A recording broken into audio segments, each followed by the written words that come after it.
Good morning. Glad you could join us. Glad you could tune in. I think most of you know that I like to hike. I don't know exactly when it was that maybe when I was young I would have been like, oh, I don't really want to go for a walk in the park or something like that. But now I just like to walk and walk and walk, and I don't run as much as I used to. Love going to national parks. As a matter of fact, later this summer I'm going to get to at least one new national park and then a couple of lakes. You probably heard of them, Lake Tahoe and Salt Lake, and some nice mountains around both of those. And going to do some hiking. Really look forward to it. My biggest hike I've ever done, 25, well, it's only supposed to be 24 miles, but I took a wrong turn at the bottom of the Grand Canyon, made it 25. And I don't know if I could still do it. I think I could. So, do you like hiking? I want to tell you the story about Bill Irwin. There's the Appalachian Trail. I've actually done some of the Appalachian Trail because I've been in Great Smoky Mountain National Park, but it starts way down in Springer Mountain, Georgia, and it concludes up in Maine. It's, I think, close to 2,000 miles long. And obviously it's not 2,000 miles as the crow flies, but you're not going as the crow flies when you're doing the Appalachian Trail. As a matter of fact, when I was hiking at Crater Lake a couple summers ago, that's in Oregon, we met these guys, I call them the trekkers. They were going from the Mexican border to the Canadian border. There's a word for people like that. They're crazy. They're just nuts.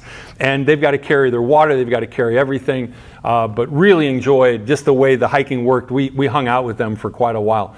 Me, I want to bed at night. They were bragging about their inflatable beds. But anyway, back to Bill Irwin. He's certainly not the first person to ever hike the Appalachian Trail. Beginning in Georgia, ending up in Maine. Lots of other people have done that. Other people have, it's 2,100 miles. I had it right here in front of me. That's what I thought, about 2,000. He endured snow, heat, rain, slept on the ground. He forded streams, shivered in the cold. But he probably was the first one to complete it as a blind person. He's a recovering alcoholic, 50 years old, and in 1990, he set out. He's a committed Christian. There's a verse that he really loved. Some of you might see this coming. It says in 2 Corinthians 5:7, "For we walk by faith, not by sight." It's not easy to walk by faith. It's not always easy to walk by faith and not by sight. We like to be able to see what's going on right in front of us, don't we?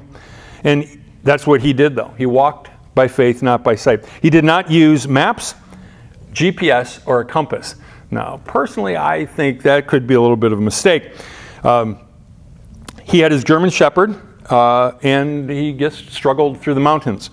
So, I'd love to tell you, he only fell one time. I got to tell you, when I went hiking, I think it was last summer, I traversed some really dangerous stuff. And the last night, I was in a city out west, and I went for a walk, and I tripped on the sidewalk, fell on the grass, and I got my pants a little bit wet. And I'm just kind of like, I was embarrassed at myself, but I'm also like, God, I'm really glad that I fell here and not off that cliff, because this had some gentle grass to catch me. He estimated that he fell 5,000 times. 5,000 times, which translates to an average of about 20 times a day for 8 months. That kind of reminds me of my spiritual journey sometimes. Oh yeah, I walk by faith, not by sight. Oh no, I've never fallen down. And I just told you, even on a hiking trip I fall down. In real life I fall down. Just keep getting back up. That's what Bill Irwin did. He battled hypothermia. He had cracked ribs. Skinned his hands and knees more times than he could count. It was not easy, but he completed the whole thing. He made it. He made the long walk by faith, not by sight. Folks, we're doing the same thing with prayers. How many of us have prayed things, not just selfish things for ourselves, but things for our nation, things for our family, things for our church? And we haven't celebrated yet because we haven't seen the answer that we're looking for. And some of us won't see it in the land of the living, but we walk by faith, not by sight. How many of us are somewhere between our knees being bent on the ground and lifting hands, rejoicing, because we see what we hoped for, what we believed for, come to fruition? Many of us have shed the tears of fear and of sorrow, and we haven't shed the tears of joy yet. But the promise is that one day we will. The difference between help me, Lord, and thank you, Lord. For so many of us, we're traversing that trail by faith, not by sight. I just want to encourage you today, continue to walk by faith. And I just believe that God's going to answer prayers in a way that's above and beyond anything you could ask or think. God bless you. Have a great day.